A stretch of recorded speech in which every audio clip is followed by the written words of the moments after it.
Hello, everybody. Welcome, welcome. Hello, everybody. Hello. Hello. How lovely to see you all. Before we start, I'd like to say a very big thank you to the sponsor of this session, Finger Industries, ladies and gentlemen. Finger Industries.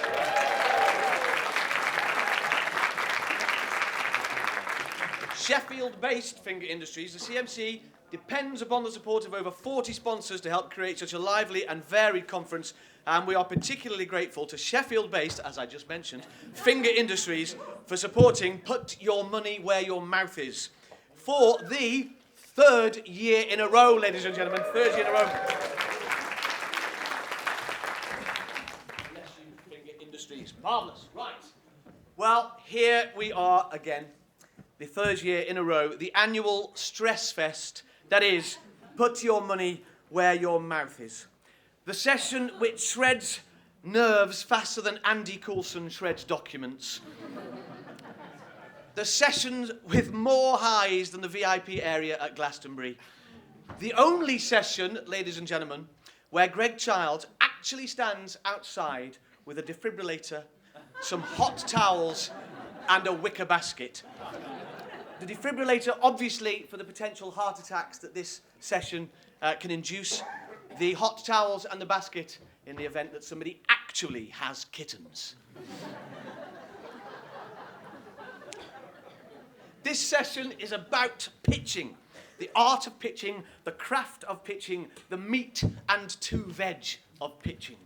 Therefore, I thought I'd start with some of my golden rules, an essential guide, a route map, if you will, through the Sheffield gyratory that is pitching a kid's show.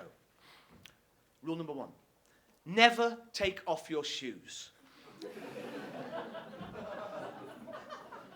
You might think that you're creating a homely atmosphere by slipping off your slip-ons, but trust me, it doesn't work.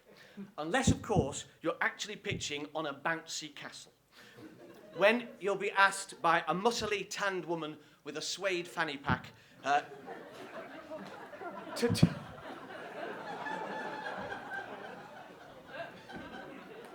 take them off anyway. Pitching on a bouncy castle clearly has its drawbacks, but it can be a surprisingly effective way of getting to know your commissioner. Never smoke during a pitch.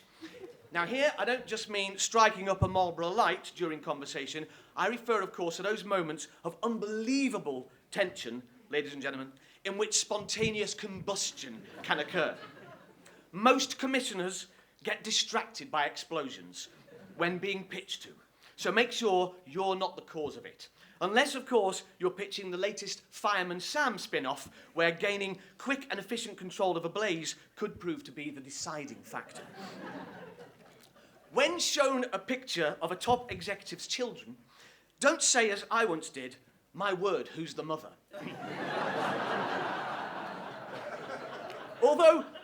Although meant in a nice way, nervous tension was never going to make that comment come out right.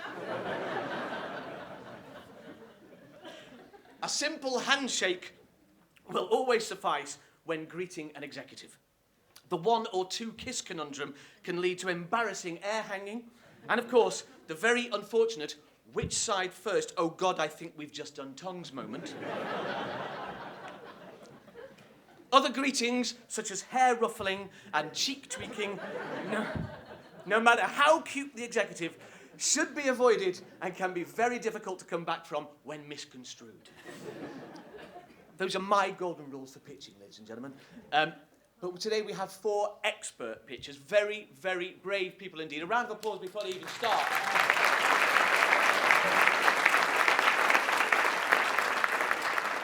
They have 4 beautifully crafted and wonderful shows to pitch to our executives here. Before I introduce our panel, I'll just go through the rules. Okay, we're going to have 4 pitches, each lasting 5 minutes. These are real shows. The panel will be bidding real money. Love it. If the bid is successful, the money will be paid today. Oh, hello.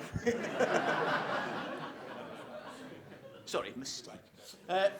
In return for which they will have an exclusive 3-month option to discuss the idea further. So let's introduce our esteemed panel. On my left, from Hit Entertainment, the one, the only, the delectable Michael Carrington, ladies and gentlemen.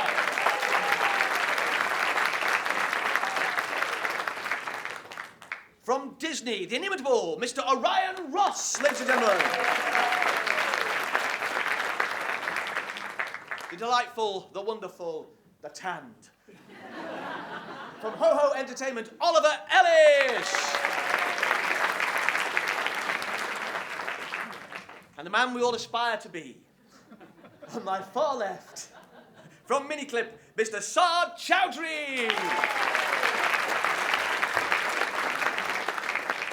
Okay, I'm now going to introduce... Oh, by the way, this year, given the fact that it's our 3rd year, we have added twists. We will reveal them as we go along. All Zoe's idea if it goes wrong, by the way. Nothing to do with me and Debbie. Okay, so, first up onto the stage, presenting a show called Gold. Would you please welcome Mr. Mark Griffiths.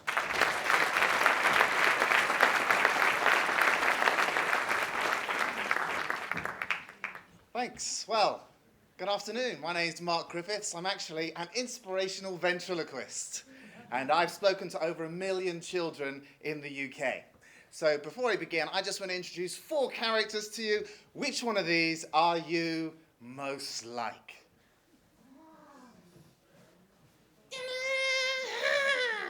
Gorilla is here! We started. What? We started. Oh, selfish man. No, we started. These are the delegates. Gorillas! There's Michael Carrington here. Daddy! I'd say there's a big difference. Yeah, Daddy got more hair on chin. Gorilla, you're lots of fun. Some people are like you. Funny. In you go. Stay. You want to stay? Yeah. No, in you go. In the pop-up bin. Oh, gorilla. Yeah, in you go. Stay. Selfish man. Shh. Oh, that's Gorilla. If you're like Gorilla, you're lots of fun. Thanks for being creative, and you need to be free. Or maybe you're more like... Come on. How you come? It's my little girlfriend.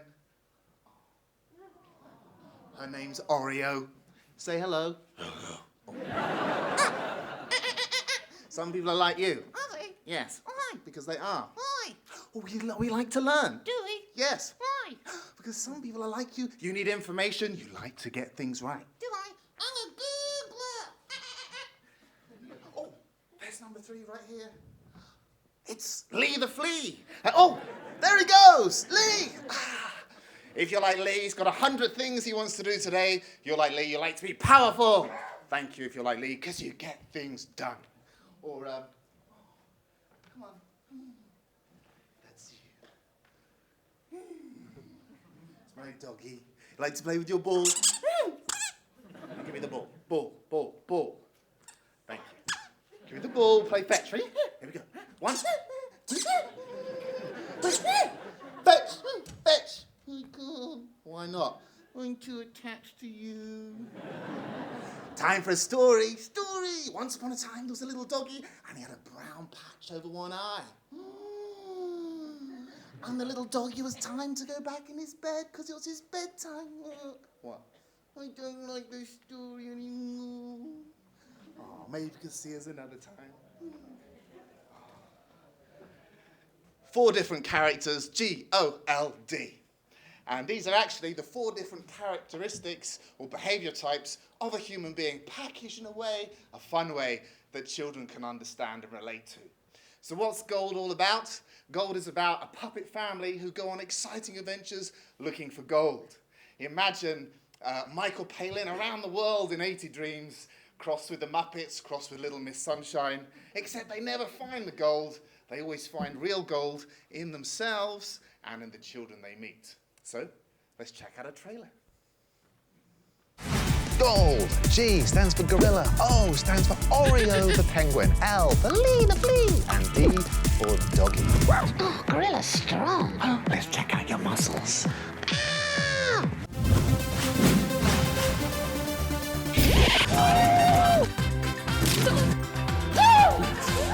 Good grief, man! I can't wait to get rid of him.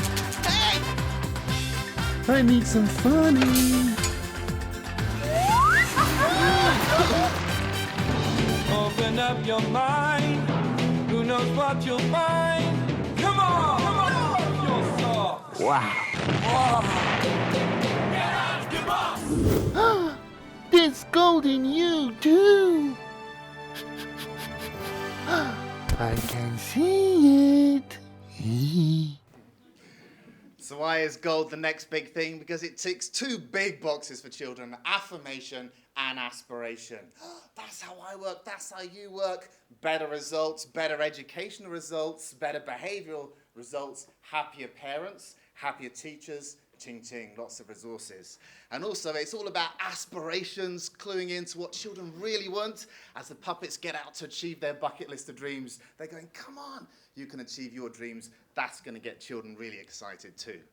So what is Gold? It's not just an entertainment program, it's actually getting to the heart of children. It's producing hope and inspiring children to dream, affirmation, aspiration, and hope. And I think I've run out of time. Selfish man. Oh, shush. So there's gold in me and there's gold in you. Thank you.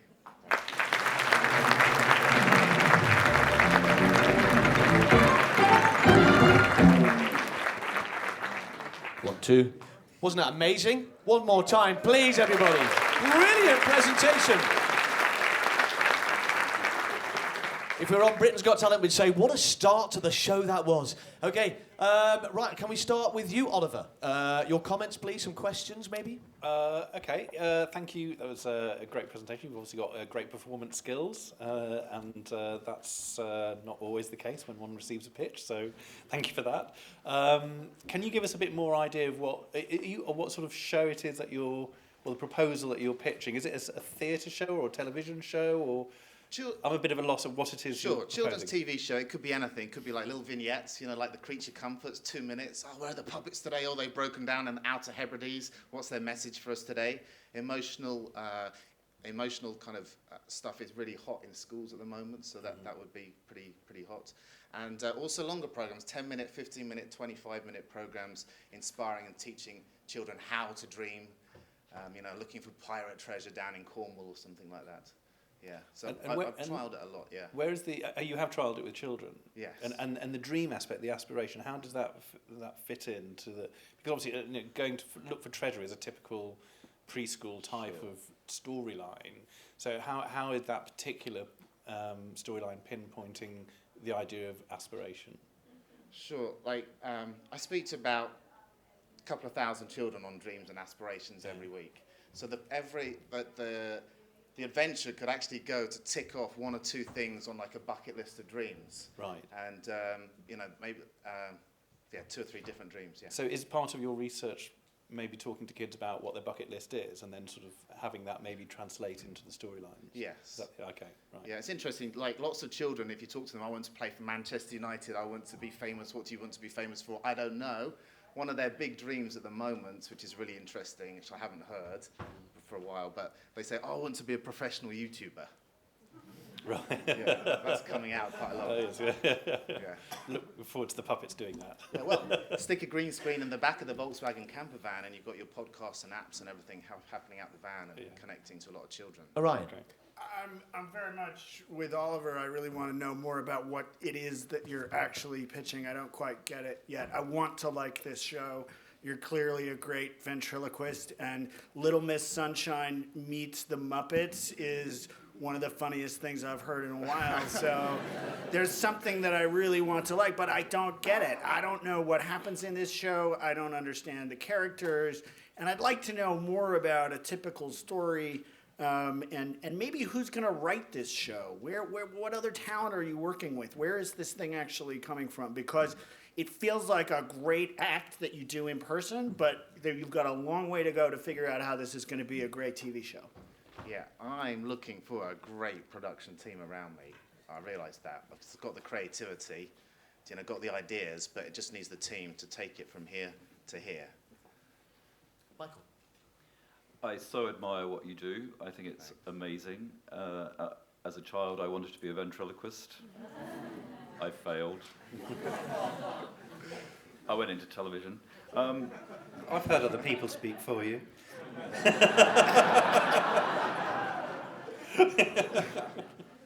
Well, it's not about me. Sorry. And I truly do admire you for the inspiration behind the show.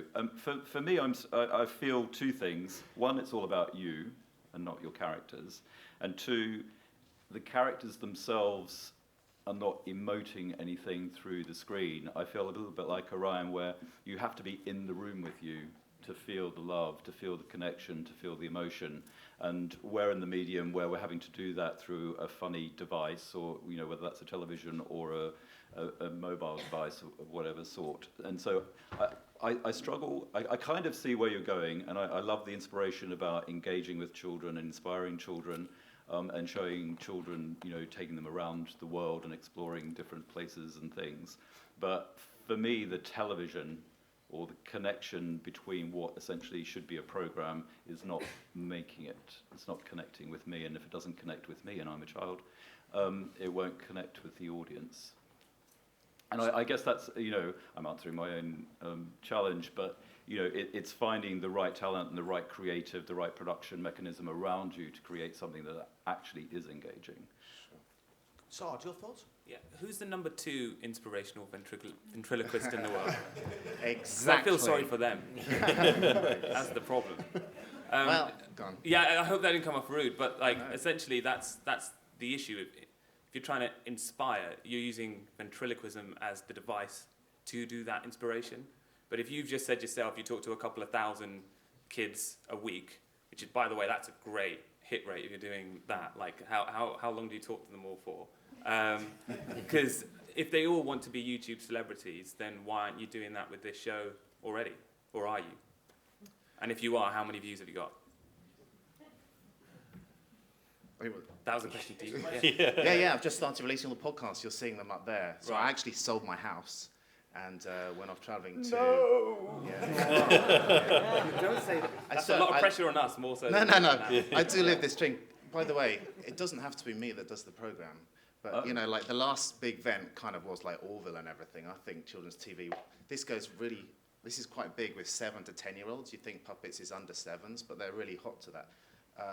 But the Puppets bit could be animated within a program. I see. So it doesn't have to be me that does it.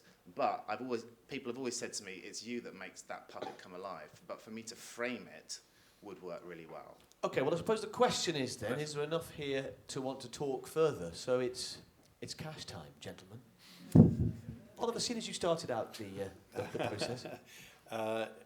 Not for me, unfortunately. I think what you've got is a fantastic theatre show, but I don't think there's enough bones on the actual television proposition just yet. So, given that's where your skills are in the theatre, it might be a good idea to develop. I mean, I've not seen the theatre show, so forgive me, I don't have knowledge of that. But if you build that up and stream a narrative within the theatre show, then I think you're going to give you more content for that to then transfer onto the screen. But for me, I think, given that the business is television, it's going to be a no, I'm afraid. I would. I think what you're doing is incredibly cool and incredibly worthy, and the way that you connect with actual kids is a great thing. And I would echo what Saad said, which was to self-publish and get the stuff out there on YouTube. If that's what kids want to do, then do that with your content for any way that you can. Looking at it as a potential show for Disney Junior, I don't feel like it hits the magical storytelling that we need to have in all of our shows. I think you need to work on the characters and work on the stories as a fictional series before it has any potential for us. So for Disney, we're out. For me, I come from a global business, so the world is now broken into 4 different regions: South America, North America, Asia, and Europe. It's not just about the UK anymore, so I find it difficult to see how this is going to translate into multiple cultures and languages. From a television perspective, I think what you have is something very special, and it is about you, and it's about the way that you bring your characters to life, but I'm afraid I'm out.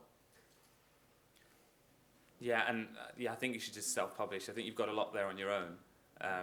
build a presence on YouTube, then go to someone like Maker Studios, and then you'll be a big star yourself, and then we'll come chasing you in the future and be different, and then we'll be the idiots. Yeah, who said, oh, missed the opportunity, but I'm out. Sorry.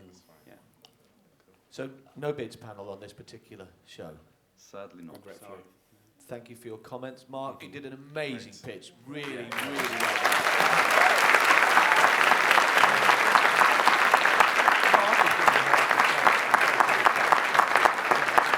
Okay. Now, here's for the first of the twists, ladies and gentlemen. That's what the panel thought. What do kids actually think of gold? Well, we went off and we filmed some kids who had a look at this proposal. 4 of them, well, actually no more than 4, but have we got the clip of what our kids that we spoke to thought about gold and whether or not this might make the grade? I think gold's a really good idea, and I really like the flea because not many people would think of a flea in a TV show. I think that gold will make an excellent TV show. Gold could be fun, but I'm not sure what the stories are. I really like the puppets in the show. Oh.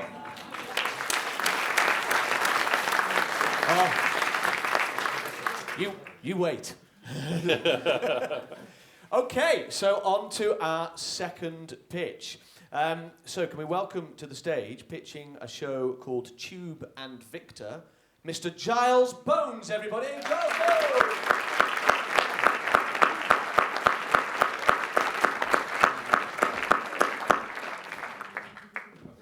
Hello. And your 5 minutes starts now. Okay, hi, good afternoon everybody. Afternoon, dragons and gentlemen, we're on the stage. I'm here to present Tube and Victor. Just get this working. So Tube and Victor is a TV series, animation series, 2D as you can see.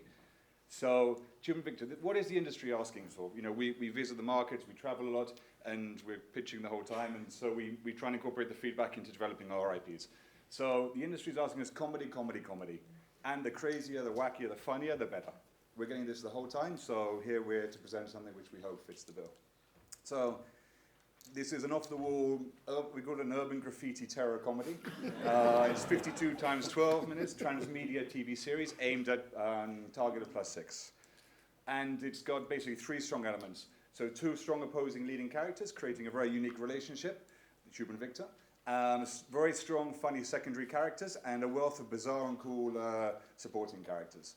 So, and where does the comedy come from? Well, we're working with a team of acclaimed international scriptwriters, David Bungie and Nick Stanton, who wrote some of the Phineas and Ferb, Penguins of Madagascar, and Emira Entertainment's own Lucky Fred, which was very successful. And we also get the humor from the concept itself, from the contrast of worlds, which is monster versus human, contrast of leading characters, a carefree cool dude versus an imaginative introverted brainy boff, this is Victor. Brothers by Force had 2 opposing personalities condemned to live together, and they realize that they complement and actually need each other. And an array of characters, traditional recognized characters, as you'll see, such as Victor, the witch, the clown, we all recognize these, and new fresh ones, like the 3-headed dog and the cheerleader up in the corner. And the inverse world, it's human to Halloween, not the other way around. As you can see from here, this is one, they're going into the tunnel of terror, when of course it's got like, strawberries and love hearts and things, and the guys from Halloween Valley, they really are scared by this. So what is Tube and Victor? It's very quickly, before I show a video, it's basically Tube's father marries Victor's vampire mother, and the 2 unusual stepbrothers are forced together. So surf-loving team and brainy monster Victor have fun running together, right together in Halloween Valley. So one becomes the hero in the local sport called Terrible, and Victor, who is the Frankenstein model, he goes into experiments and doing crazy science things. So very quickly, Terrible I want to mention because of course we have an important video game panelists here, and it's basically a mixture of hockey, surfing, and football played in Halloween Valley. So it leads to an interesting, I think, mobile and gaming concept, and possibly to include, we have our own watch and play format, which we required for interactive, enhanced viewing experience. So let's watch a video. Can you put it on, please?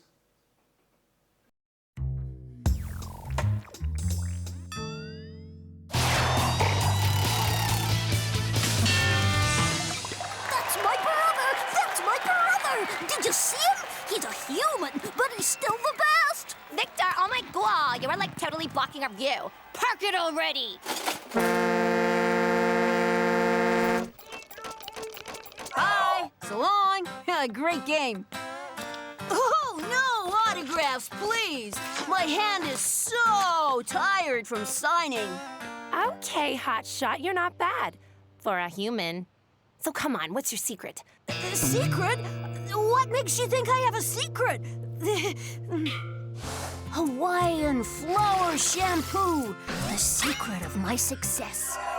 13. There is no secret. Just a healthy, balanced diet, a bit of exercise, and hey, I'll admit it, a huge, enormous dose of charisma. Huh?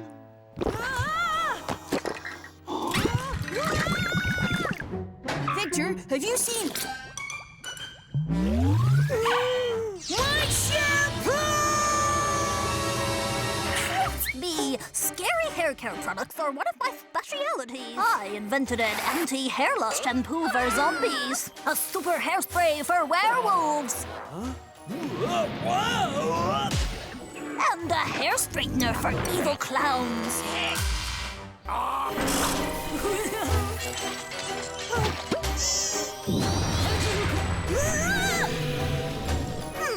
Too much snake juice. A little Yeti milk should balance that out. Okay, too much Yeti milk. But don't worry, Tube. It's nothing that can't be cured by a dragon's fart.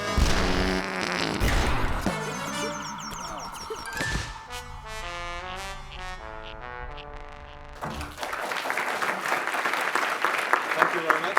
Just very quickly.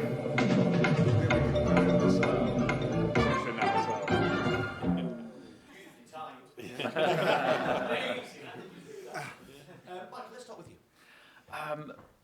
Obviously, really well researched. The market is insatiable for surreal comedy, buddy comedy, comedies with kids at the heart of it. And I think, you know, you've obviously done that. I really like the design style as well, although some of the characters felt a little generic. There were moments in the visual concept that are really inspiring and engaging, and particularly that last image where it's sort of almost 3D in 2D. I struggled a little bit with the emotional connection, and that's probably because we haven't got time here to make the connection and understand who the characters are, but I feel it has a lot of potential. That's great. Saad? Yeah, tell me about Terrorball. Terrible. So, as I said, it's we haven't had much chance to show this, but it's basically, as I said, it's a mixture of hockey, surfing, because Tube comes from, you know, the human world. He's a surfing fan, and he gets to this, you know, to Halloween Valley, and he realizes this sport. And of course, it's not surfing, but it's not hockey, it's not football. It's a mixture of the three elements together. It is what everybody plays in Halloween Valley. So we think it's an important element to bring in the transmedia concept and video gaming. And also added on content. So it's and we have the opportunity to bring in. We have, as I said, we have watch and play technology which we've acquired, which basically we can incorporate into the TV series. So basically, you're watching on traditional TV, and the series continues as per norm.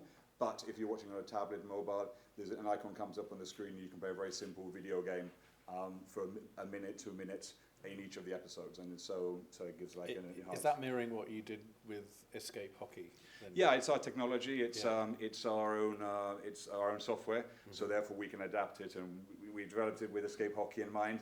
But we see the potential of it for this. So then, how much focus is on that sport within an actual show? This is to be decided. I mean, we, as I said, we know this is a project. We're in project stage. We have scripts, we have synopsis, treatments, etc. With regard to the balance of how long it will be, if it's in every episode, if it's not in every episode, this is something to be decided. I mean, we're very flexible with this, and we want to bring partners on board who are excited about this, and we sit down, we work together as a team. So. Yeah, that sounds super cool. Okay, great, thanks. Do you have any partners on board already? No. I mean, you've done quite a lot of work. Yes. So there's no other distributors, broadcasters. No, it's just what Amira's done in-house. Yeah, that's right. I mean, we presented this. We started working on this like 2 years ago, but then we have other IPs which which started to come in faster. Sure. We started to work on those, you know, Mundo Yan and, Sure. and the Bad Pat. So we basically put our focus onto that. Now that those are developed, fully financed and ready to go, now it's time to, I think, bring Human Victor back. And also I think the feedback we're getting from the industry is that this is the right moment for this. The buddy comedy is a tried and tested formula. There's a lot of them out there. I kind of wish that your pitch had started a little bit more with what was special about the two characters and their relationship between them. It felt like there was a lot of PowerPoint to get through before we got to the meat of the characters and the story. So I'd like to know a little bit more about who they are as people, but I also think there's some work to be done on the design because they don't pop instantly and look fresh. They really need to look like something new and something different that you're going to want to see put on your T-shirt. Right. I don't think you have T-shirt value yet with those characters, and I think you need it, especially if you're going to make a buddy comedy that cuts through. Having said that, you know, we're fans of your studio and we're fans of Bungie and Stanton, and we would like to, you know, have the opportunity to talk to you about this in a little more detail. So, again, it's a very lukewarm interest at this stage. I'll be completely honest, but we'll put £100 on the table right now. Oh, the bidding process has started. I'd just like to add something. This is great news, and delighted by your interest. I think what is important for us to get across is that we look for complete partner participation in this. With regard to the characters, and we can change the look, the personality. There's more traditional. There's and that's a balance which has to be decided. And also with regard to the setting, the tone of the humor as well. You know, it can be either raised or lowered depending on broadcaster interest or your interest could be. And we can work accordingly. But we'd like a chance to review the writing and see where maybe this could go. Okay. But for £100, I think, is what Orion is saying. Yeah, I mean, we'd like to think that this you can can accept go that, up. or you could treat that with the apathy it deserves. I mean, that's. Hey, I'm just starting it out. Why pay more if I can Absolutely, get it for that? you are absolutely right. I'm looking for a bargain here. Absolutely. I'm very confident that we could, we can help upraise. We can have a conversation. We've dived in early, I think, on his bidding, but not to worry, Oliver. Yeah, no, I mean, I don't really have much more to say because I think Michael and Orion have covered it really. It's sort of like if you're doing those comedy type shows that everybody is looking for, it's all down to the script and whether that connects with an audience and makes you laugh. And obviously in 5 minutes it's difficult to get that across. But I agree with Ryan, it's difficult to get that a sense of who given that it is a buddy comedy of who those characters are and how they relate to each other. So, but it is commercial. It's from a distributor's point of view, that's clearly something that with a bit of work I think would sell internationally. Are you bidding, Oliver? Have we got to that bit yet? Oh yeah, we are now. Yes. It took us to places we hadn't even known before. But please, you've never been to me. The song. One question then, in terms of obviously Emira distributes there. I mean, we're a production and distribution company, and Emira is as well. So my question to you would be: are distribution rights available? Yeah, they are. I mean, we're very open. We work on a very flexible basis. We're a production company or we're a distributor, and we're very happy. What we look for is partners who are excited in our IPs and want to work together and make this. We believe in win-win situations. So okay, Oliver, we're very flexible. Enough questions. Come on. So does a win-win situation mean that you'd be prepared to forgo all distribution rights? This is a very interesting. He's not even putting money down. We'd like to. Yeah, I mean. We'd like to see where you put your money where your mouth is. That's why we're here. What I'm trying to figure out is where your mouth is. I would also like to see it. I would like to see how we could perhaps work together on this, and also with if you work with us, there's no question about you keeping the control of the IP and keeping control of the distribution. So and get that in writing. Some of us are looking forward to having Christmas at home, Oliver. So I mean, if you could, 150 quid. 150. We are bidding. Sard. The thing is, it's linked to the show, so you guys need to figure something out, and then I'll make a game. Oh, so okay. That's the thing. So Michael, you and I will partner with whoever, and I will match their bid up into about £200. So if you guys are up to there, I will. So let's just get this straight. So you would partner one of our other bidders at £200 per bid, is that what we're saying? So £400, is that what's in the room Something now? like that, yeah. Yeah, okay, very good, thank you. Very good, thanks, Hard. Would you Michael? consider... Oh, sorry. That's okay, I'm out. Okay. £400 mark. Not being frivolous, but I'm a preschool company, not a older kids company. Indeed, indeed. I have a nagging concern Okay. that Terror Ball might not be the right name for the sport in your show. I think it's a cool idea to create an original sport, but there's certain markets and certain audiences who might think that it's some kind of showdown between ISIS and Boko Haram. Okay. And I don't think that's the connotation that you want to go with. No, right? we're very happy to change that, and that's not a problem. As long as you're open to, I think it's a cool idea because I think creating a really interesting sport within the show could lead to obviously gaming applications, which is a really smart thing to do. So and if you've got this technology as well, so this makes we're sense. very Okay. open to make any change that our partners feel necessary to make this a big success. All right, would you be willing to go to £200 then to match this? I'd go to 200, yes. You go, so we have £400. Now, so we're back with you then, Oliver, in that case. And bear in mind that Sarge said he'll match any bid. Yes. To go hand in hand for those particular rights. Okay. I'll So put 200. sorry. I may have misconstrued. Sorry. Yes. I think Disney is a good partner for this show. And so I'm Well, that's handy. So we should say, well, if Disney does the from deal. from a development point of view, they've got to get a big network. They could do a big global deal on that. That would make sense, I think.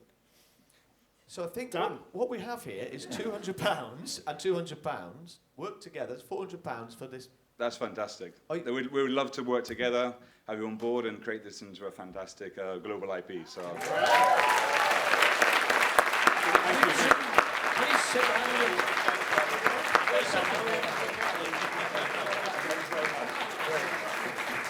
Watch out for your mic. And thank you very much for listening to our... Thank you. Giles Bones, everybody, ladies and gentlemen.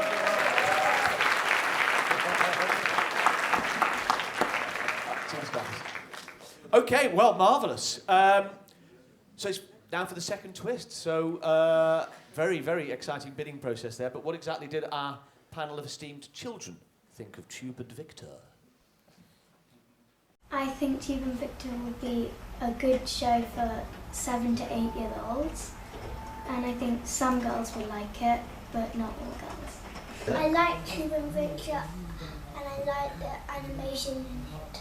I like Tube and Victor, but I don't think it will appeal to older people as it's just too silly for them. Tube and Victor are really good. Okay, right, who's next? Sorry, I do apologise. On top of this. The excitement. Okay, so our pitch number 3, Louis Jones and Lindsay Taylor with Annie the Animal Tooth Fairy. So, Louis and Lindsay, please!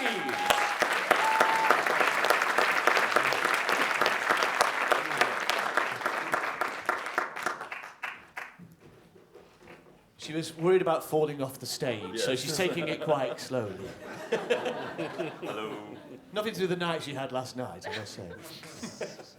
Sorry. Hi, so I'm Louis Jones, co-founder and creative director of Sun and Moon Studios, and this is Lindsay Taylor.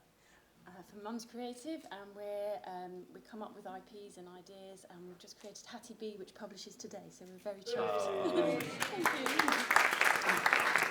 And so the mums, as we call them, they approached us with Annie the Animal Tooth Fairy, and we thought it was a fantastic idea, and they asked us if we wanted to get on board, so we did to bring it to life. So what's the concept? So yeah, there she is, head to toe in pink, but she's not saccharine sweet. She's a strong character. She's the lead of the show. And every show starts with a mission. She receives a mission on her tooth tab, bit of a cryptic sort of mission, and they have to then go, her and her cohort, Milky Mouse. They then go anywhere in the world, because every animal loses baby teeth. And in doing so, you'll meet a new animal, a new environment, the culture of that area, and there'll be music to reflect. We've got a fantastic score with Michael Plowman, the Tree Fruit Tom composer. He's already on board and has done the music for this. And yeah, that's it really. It's that sort of, each episode is really bespoke, and yeah, let's show it.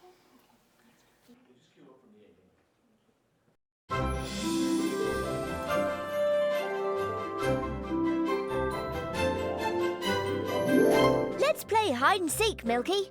You hide while I count to 10. Okay, honey.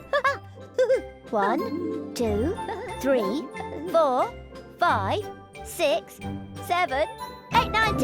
Coming, ready or not?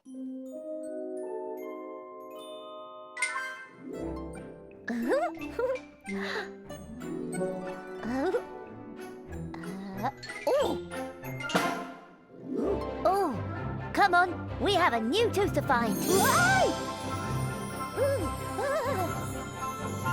Where are we going? Africa.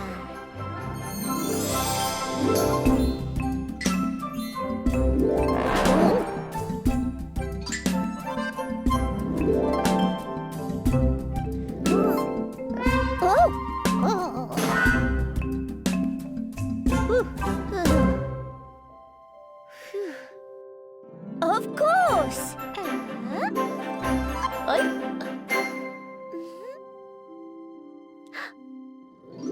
Oh, ouch! Oh, look, Annie! I found it! Yay!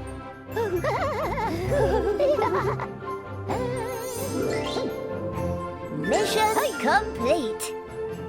Bye, Jemima! Enjoy your delicious leaves! Thank you! Bye-bye! Annie, the animal tooth fairy. That's me.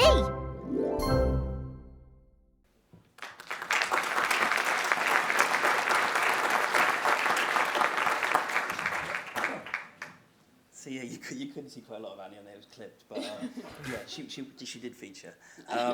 So yeah, that's it in a nutshell, really. And is there anything I've missed? No, not really. Annie, my 3-year-old, came up to me and said, do animals lose their teeth like children, and do they have an animal tooth fairy? And it was like, oh, that's just perfect, that's lovely, so let's use that one. And that's where she's come from, really, so we're Does very she get a excited. commission for that? Yeah. She might do. Pocket money. So yes, that's Annie. So it's a digital 2D production, 52 by 11-minute episodes, and I think it can really fill that 11 minutes with the fact you're going somewhere new, meet a new animal, the learning outcome. And then what happens to the teeth? They take the teeth back to the fairy kingdom, where the chief tooth fairy has sent them on the mission in the first place. I failed to mention that bit. And then they use the teeth to make fairy dust. So. And this year, filled with mild peril throughout. Is that where fairy dust comes from? Yeah. It's ground up teeth? Yeah. Now you know, animal teeth. Animal teeth. Yeah, not anybody's teeth. Extra sparkle. Are we good? We're good, thank you. Great, I think you probably... Oh yeah, might as well.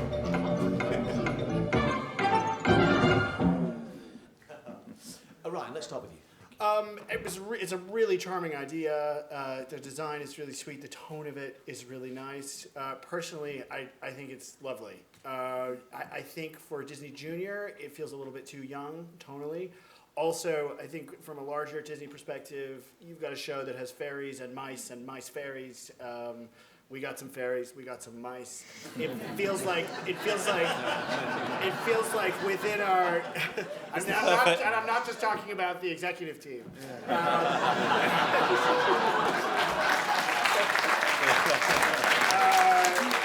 But no, seriously, it's not a show that would, within Disney, that would get the love and support because of our existing franchises. So I don't think Disney's the right home for it, I'm afraid.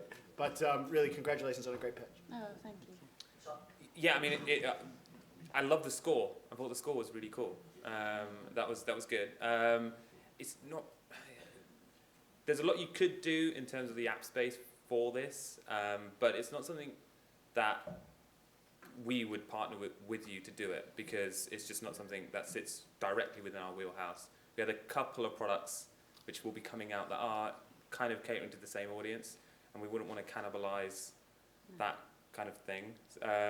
So it's probably a no for us, actually. But it looks great. Thank you. Oliver?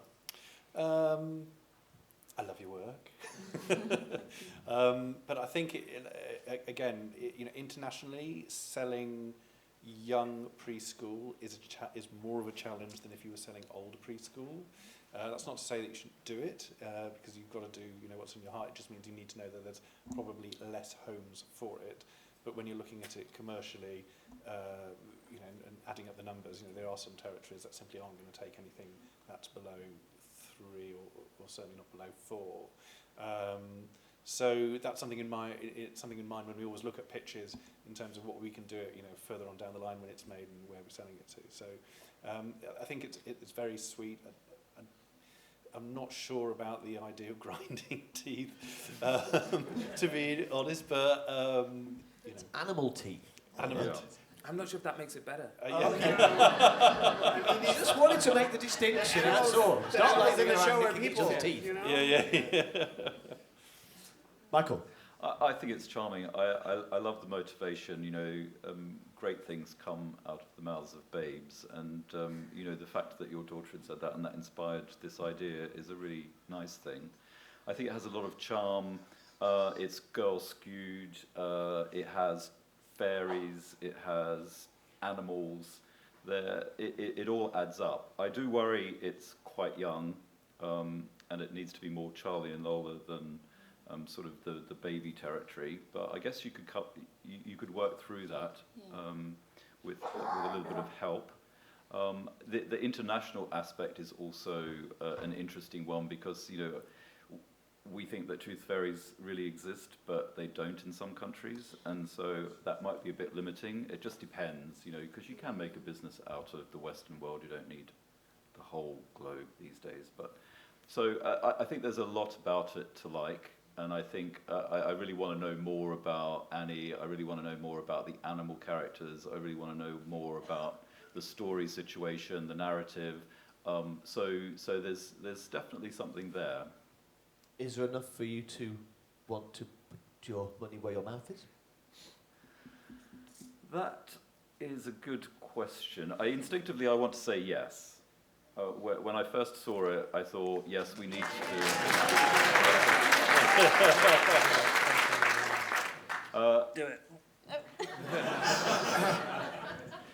The commercial head, which is one of my other hats, it says it's going to be a big challenge, but is it worth the conversation for £300? Yes.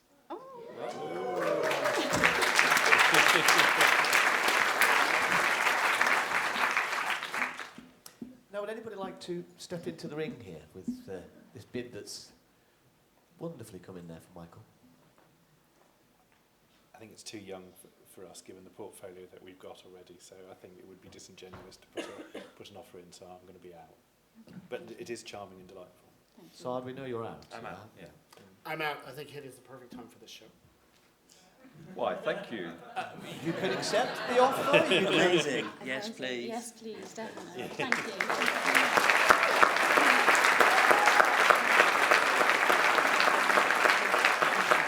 Well done, guys. Marvellous. Can I just say, I was introduced to the ladies at Mum's Creative a few years ago here at CMC by my good friend Steve Crosby. And they are an inspiration to us all because they've worked tirelessly from a standpoint of nothing with their ideas. And it is just a wonderful example of what you can get done because, indeed, their first book has been published today. I'm just so in awe of you. Give them a round of applause.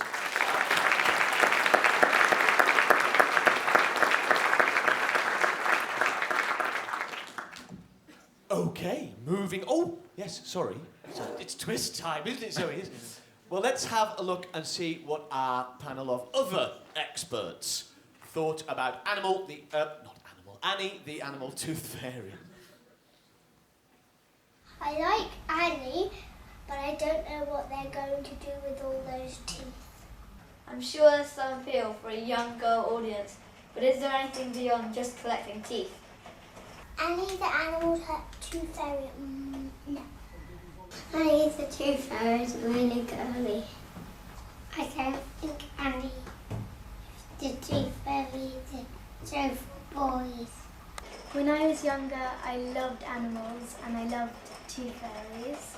So I think I would have loved Annie the Animal Tooth Fairy.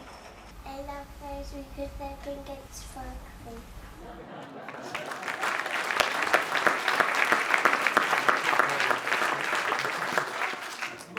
Okay, we're moving on to our final pitch with a show called The Magnificent Stunts, which is based on a pre-existing app. Mr. Chris Kent, everybody, Chris Kent!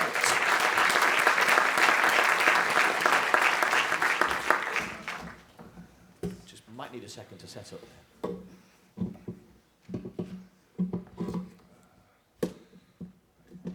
Let's hope this works. Yeah. Okay. I'm last, and those were all amazing, which means this is terrible. But so basically, I'm Chris Kempt. Coincidentally, I work at a company called Kempt. And a little bit of credibility, we built Red Bull Kart Fighter, which is a game, and has had about 16 million installs, 60 million sessions, and so on, so we're quite good at it. But that's not what I'm here to talk about today. What I'm here to talk about today is the Magnificent Stunts. So the Magnificent Stunts is a pet project of ours, and so basically it came out of a couple of different sources. The first was that we built a game, which is how a lot of our stuff starts. We just start fiddling around with things. But the second was that late one night I started watching old Dukes of Hazzard episodes. And I realised, A, how much I loved it, but B, how incredibly dated it is, and sexist, and all sorts of other things. And so I thought, yeah, actually, there's really something there. I started thinking about all those shows of the 70s, like The Fall Guy and so on. I thought, right, I really want to bring this back. And so we started thinking about the Magnificent Stunts, and I've just got a short video to show where we've got with it.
Okay, so yeah, just to explain what you saw there. So the whole thing started with the game Stunt Guy, which is a top-down arcade-style driving game featuring Stunt Guy and Stunt Gal hanging on the top of a car trying to shoot the ultimate escape sequence.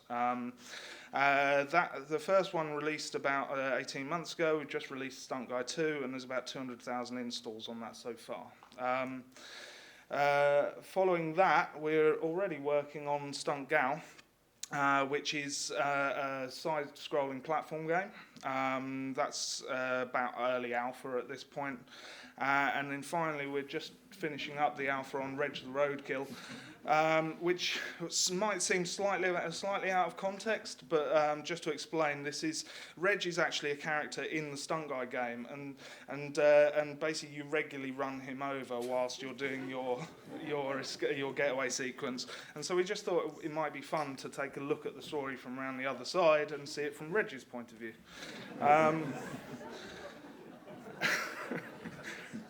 So we've got their site up, they've got social media profiles and so on, and so we're trying to whip up some collateral around there. But bringing this back to what we're here to talk about, we're also trying to develop this as a story, because it's quite important to me that we understand the story that we're creating these games in the context of. And so what we started to do is develop some characters around Guy and Gail Stunt. So basically on the right-hand side, we have Ed and Susan, who are their children. And then we have Nurse Jergs, who's the nurse that looks after his, all their ailments, and the producer. Because they're being Hollywood stunt people, and I should say, sorry, the thing I forgot to say earlier is in the universe that they live in, there's no such thing as special effects. Everything they have to do for real.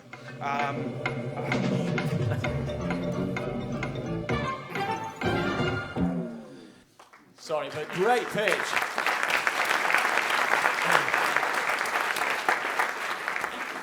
Thank you very much. I would have personally started and finished with Nurse Jugs.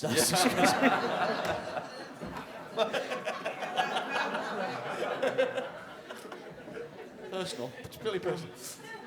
What's her first name? My cup runneth over. I know. Wrong. Great pitch. A round of applause for that pitch, ladies and gentlemen. Superb. It's 5 minutes is tough, I know, but I think we got through a lot of it. But anyway, maybe the questions from the panel now will enable you to just put that last bit of detail in there. So why don't you kick off for us? I guess it's a games thing, so yeah, of course. I really like the art. It looks great.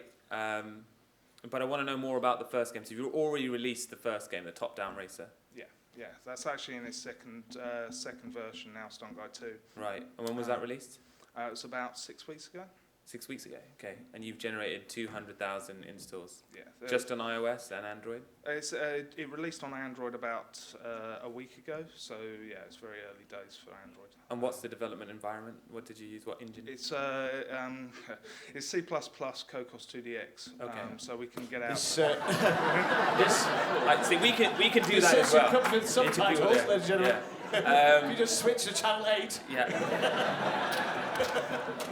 This is why I normally just say we're really good at it. Yeah, I know. But I thought they should know what stuff we have to know as well. You know, it's got a lot of pluses and minuses and numbers in it, doesn't it? Yeah, it's got a lot of numbers on there. Your front cover has code on it. You guys should all be about code, isn't it? Okay, so that makes it quite difficult to deploy on many. No, it makes it really easy. On different platforms? Yeah, that's the reason. So we can go out to pretty much any platform. We've been out to BlackBerry, Android, Windows Phone, iOS, and desktop environments and so on. Okay. Yeah, that's specifically why we chose that framework for portability. Okay. It's not what we've traditionally seen with it. We develop in that environment too. And so 200,000 installs with any user acquisition, or was that just put it on the site on the stores? The entire marketing budget was about £1,500, and most of that was spent on the child's bicycle that I bought to try and jump 12 double-decker buses in Canton Park. And did you? Yeah, well, I cleared 4 of them.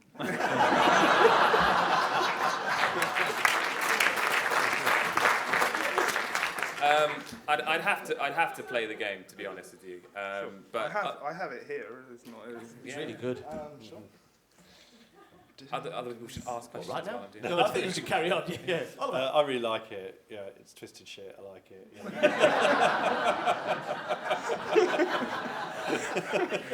Okay. I would be definitely interested in developing that further with you as a TV narrative, and a brand. Wow. Wonderful. Cool. Okay. All right. You had me at Dukes of Hazzard. It's one of my favorite shows. I was like, but then I wobbled a little bit at Roadkill. And then you completely lost me at Nurse Jugs. See, that's what makes it interesting. I wonder whether you're trying to hit the right age target. It feels to me like you're trying to make a show for yourself. And this feels like an 18+ show, really, and that's where it wants to be. It should be a grown-up show. It should not try to be a kids show, because 11 to 14 is a very tough audience to try and reach with a TV show. Maybe that's why it needs to be edgy. I don't know. It's probably not right for us because of that. And I think that if you were to push it younger, then it would be too close to our Cars franchise. So we have a Cars. We have a sort of Cars thing already. We don't have a Jugs thing already. For some reason, I don't know why, but it doesn't seem to hit the kind of family entertainment that we're known for. So I think it's problematic. I think probably the best iteration of what you're doing is an older, ruder, edgier thing. And I wouldn't try I wouldn't ruin the fun of it by trying to make it too young. So yeah, it was a great pitch. Thank you. Cool. Thank you. Michael. There's no doubt that 8 to 11-year-old boys are going to love the killing stuff and the squashing and stretching stuff. But it does feel more Adult Swim than it does CBBC or well, certainly not HIT because we're in preschool. But yeah, I think it's the adult characters that surround what essentially is a squash game that take it away from television, really. Okay. And by the way, we don't deal in CMY minus code. It's so last week, isn't it? Well, you just can't transport it across the different platforms.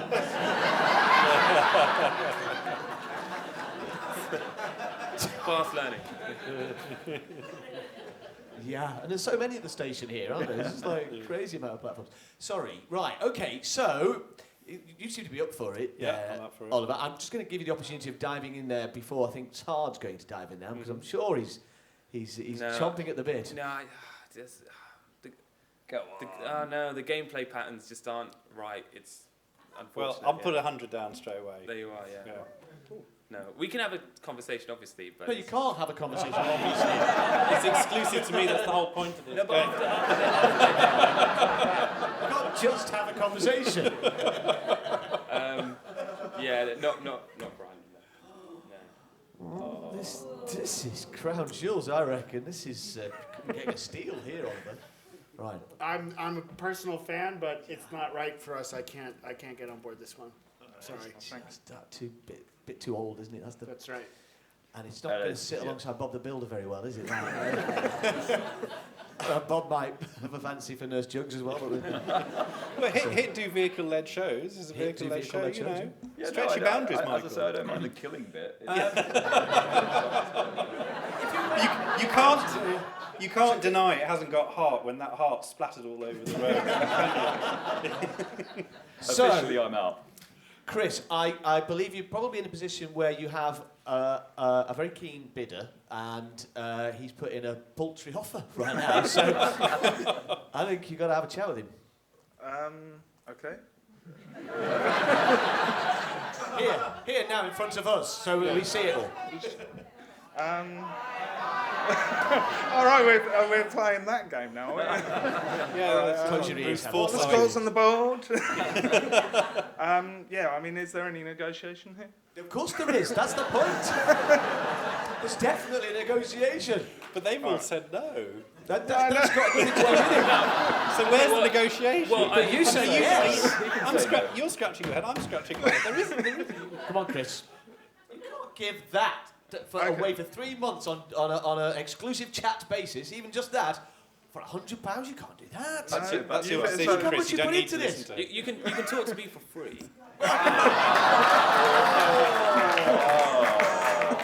Okay. Right. Wrong. Well, I think I'm going to increase it to 200. Well, that's very kind. There you go. Actually, from my point of view, you know, the thing is, we're building games. We love building games, and actually, frankly, you know, for me, £200 to have that discussion with somebody who knows about what we're trying to push it towards would be well worth it. So, thank you. Thank you.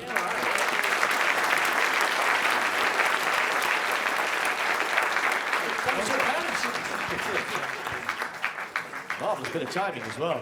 Well done, Chris. That's you done. Well done. Another round of applause for Chris Kent, everybody.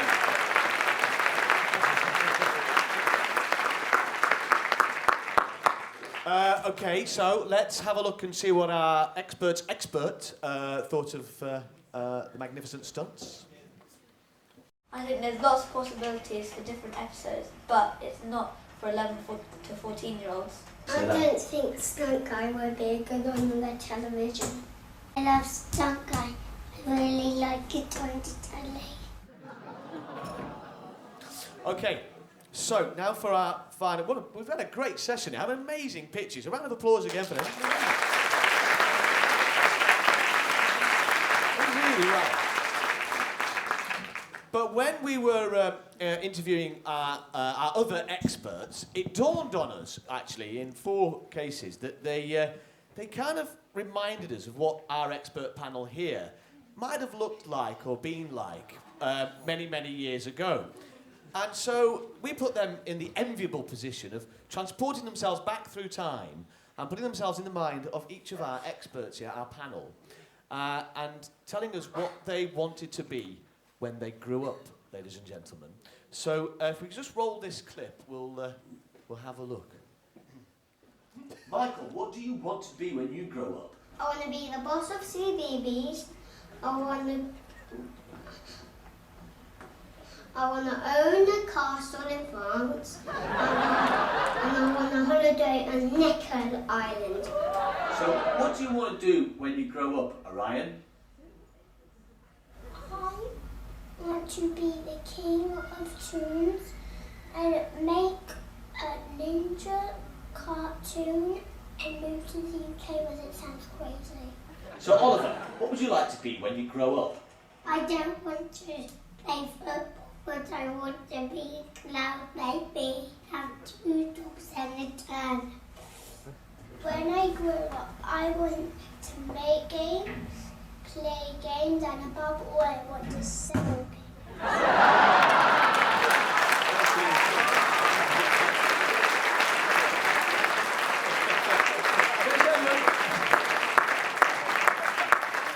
Bang on time, which is an absolute miracle, but please put your hands together for our fantastic panel. Thank you so much.